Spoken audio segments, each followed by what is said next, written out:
കൊച്ചിയിൽ നിന്നും സെയ്ഫുനിസ അലിയാർ തയ്യാറായി നിൽക്കുകയാണ്. കാക്കനാട് കസ്റ്റംസ് അഡീഷണൽ കമ്മീഷണറും സഹോദരിയും ജീവനൊടുക്കിയത് ആത്മഹത്യ ചെയ്തത് മൂലമുള്ള മനോവിഷമത്തെ തുടർന്നെന്ന് പോലീസ് കണ്ടെത്തിയിരിക്കുന്നു. പരീക്ഷാ ക്രമക്കേട് കേസിൽ മകളെ CBI അറസ്റ്റ് ചെയ്യുമെന്ന് അമ്മ ഭയന്നിരുന്നതായി ഇളയ മകൾ മൊഴി നൽകിയിട്ടുണ്ട്. അമ്മ ആത്മഹത്യ ചെയ്തതോടെ ഒരുമിച്ച് ജീവനൊടുക്കാമെന്ന് സഹോദരനും സഹോദരിയും തീരുമാനിച്ചതായാണ് പോലീസ് പറയുന്നത്. സെയ്ഫുനിസ അലിയാർ, ഗുഡ് മോർണിംഗ്. എന്തിനായിരുന്നു ആ ആത്മഹത്യ എന്ന് അവിടെ കാക്കനാട് ഈച്ചമുക്കിലെ ആ കെട്ടിടത്തിലേക്ക് എത്തിയപ്പോൾ മുതൽ ചോദിച്ചു തുടങ്ങിയതാണ്. അതിന്റെ കൃത്യമായ ഉത്തരത്തിലേക്ക് വരികയാണ്. അന്നത്തെ ആ റാങ്ക് പട്ടികയിൽ 1ാം റാങ്കുകാരിയായിരുന്നു ഈ മരിച്ച പെൺകുട്ടി. അപ്പോൾ അവർ പിടിക്കപ്പെടും എന്നുള്ള ഒരു സ്ഥിതിയിലേക്ക് എത്തിയപ്പോഴാണോ അമ്മ അതിന്റെ ഒരു വിഷമത്തിൽ ജീവനൊടുക്കിയത്? എന്താണ് പോലീസിന്റെ കണ്ടെത്തൽ?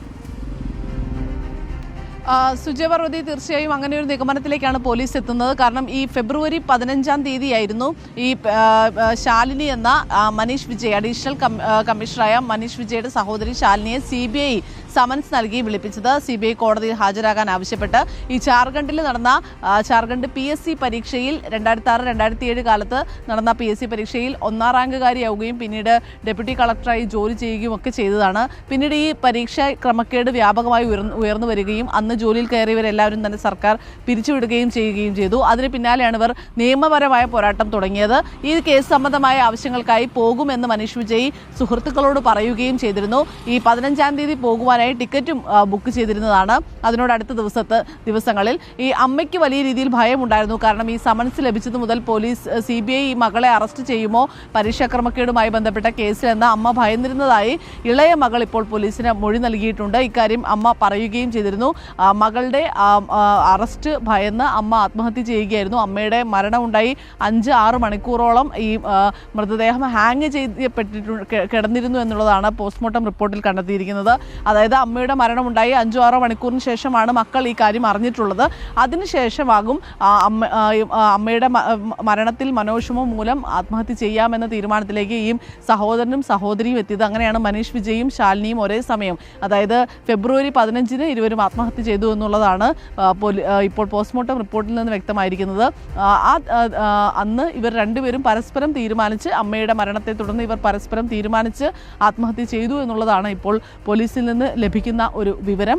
ഒപ്പം തന്നെ ഈ അമ്മയുമായി വലിയ രീതിയിൽ ആത്മബന്ധമുള്ള മക്കളാണ്. അതുകൊണ്ട് തന്നെ അമ്മയുടെ മരണം ഇവർക്ക് താങ്ങാൻ സാധിച്ചിട്ടില്ല എന്നുള്ളതുമാണ് പോലീസിന്റെ ഒരു നിഗമനം. ഒപ്പം തന്നെ ജാർഖണ്ഡ് പോലീസിൽ നിന്നും CBI യിൽ നിന്നും എല്ലാം തന്നെ കൂടുതൽ വിവരങ്ങൾ തേടാനും പോലീസ് തീരുമാനിച്ചിട്ടുണ്ട്. സുജയ, ഓക്കെ. അപ്പോൾ ഈ വാർത്തയിൽ നിന്ന് ഒന്ന് മാറി നിന്നാൽ സെയ്ഫുനിസ ഇപ്പോൾ നിൽക്കുന്ന പശ്ചാത്തലം അത്യാവശ്യം ഒരു ടൂറിസ്റ്റ് പ്ലേസ് പോലെ ഉണ്ടല്ലോ. അതായത് വലിയ ചൂടാണ് കൊച്ചിയിലെന്നൊക്കെ നമ്മൾ പറയുമ്പോഴും രാവിലെ ആ ചൂടിനേക്കാൾ ഒരു ചെറിയ നനുത്ത തണുപ്പുണ്ടെന്നാണ് കോഴിക്കോട്ട് നിന്ന് രഞ്ജിത്ത് പറഞ്ഞത്. കൊച്ചിയിൽ എങ്ങനെയുണ്ട് സെയ്ഫുനിസ? ചെറിയൊരു തണുപ്പുണ്ട്, ഒരു മഴയ്ക്കുള്ള സാധ്യതയുണ്ട് എന്ന നില കാലാവസ്ഥാ നിരീക്ഷണ കേന്ദ്രമൊക്കെ പ്രവചിച്ചിട്ടുണ്ടല്ലോ. എന്നാലും ആ ഒരു തണുപ്പ് ഫീൽ ചെയ്തിട്ടുണ്ട്. പക്ഷെ നമ്മുടെ വീഡിയോ ജേർണലിസ്റ്റ് ഹണി തങ്കപ്പൻ പറയുന്നത് നല്ല ചൂടാണ്, ഞാൻ ഭയങ്കരമായി വിയർക്കുന്നു, രാവിലെ മുതൽ പരാതി പറയുകയാണ്. അപ്പോൾ കയ്യിൽ പിടിച്ച് നടക്കുന്നതുകൊണ്ടുള്ള ഒരു അതായിരിക്കും. ഞാനിപ്പോൾ ഉള്ളത് കുസാറ്റിന്റെ അകത്താണ്. അതാണ് എത്ര മനോഹരം. കുസാറ്റ് ഭയങ്കര മനോഹരമായ ഒരു സ്ഥലമല്ലേ? അതെ. അപ്പോൾ നമ്മുടെ ഹണിത്തങ്കപ്പനോട് വിരോധമാകില്ലെങ്കിൽ അതൊന്ന് കാണിക്കാൻ. ചെറിയൊരു മഞ്ഞ് മൂടിയതുപോലെയൊക്കെയാണ്. ക്യാമറയിൽ എന്തെങ്കിലും ഇതായതാണോ ഫോഗായതാണോ എന്നറിയില്ല. എന്തായാലും ആ ദൃശ്യം നല്ല ഭംഗിയുണ്ട്. അപ്പൊ സെയ്ഫുനിസ നല്ല ചില്ലായിട്ടുള്ള നല്ല വൈബിംഗ് പ്രഭാതമാകട്ടെ. ഇന്നത്തെ ദിവസം മുഴുവൻ ആ ഒരു വൈബ് അങ്ങ് നിൽക്കട്ടെ. കണ്ടോ, അതാ രാവിലെയൊക്കെ ആൾക്കാരൊക്കെ ഓടി തുടങ്ങിയിട്ടുണ്ട്. സെയ്ഫുനിസയ്ക്കും ഹണി തങ്കപ്പനും ഒപ്പം നമ്മുടെ സാരഥിക്കും ഒക്കെ ഒന്ന് രാവിലെ ഒന്ന് ചില്ലായി ഒന്ന് ജോഗ് ചെയ്തിട്ടൊക്കെ ജോലിയിലേക്ക് കുറച്ചുകൂടി ഉഷാറാകും. കുസാറ്റിന്റെ ഭാഗമാണ്. ഇതുപോലെ നമ്മുടെ ചുറ്റുമുള്ള നല്ല സ്ഥലങ്ങളൊക്കെ കാണണമെങ്കിൽ രാവിലെ എണീക്കണം കേട്ടോ. കണ്ടോ, രാവിലെ എഴുന്നേറ്റ് നല്ല ജില്ലായിട്ട് ഒരാൾ ഓടി പോകുന്നത്. അപ്പോൾ പ്രഭാത വ്യായാമം അതൊക്കെ നമ്മുടെ ഒരു ജീവിത ശൈലിയുടെ ഭാഗമാക്കുക. അപ്പോൾ സെയ്ഫുനിസ ആൻഡ് ടീം, കൊച്ചി ടീമിന് നല്ലൊരു പ്രഭാതമാകട്ടെ. പ്രഭാതമല്ല, ഇന്നത്തെ ദിവസം ഗംഭീരമാവട്ടെ. Thank you സെയ്ഫുനിസ.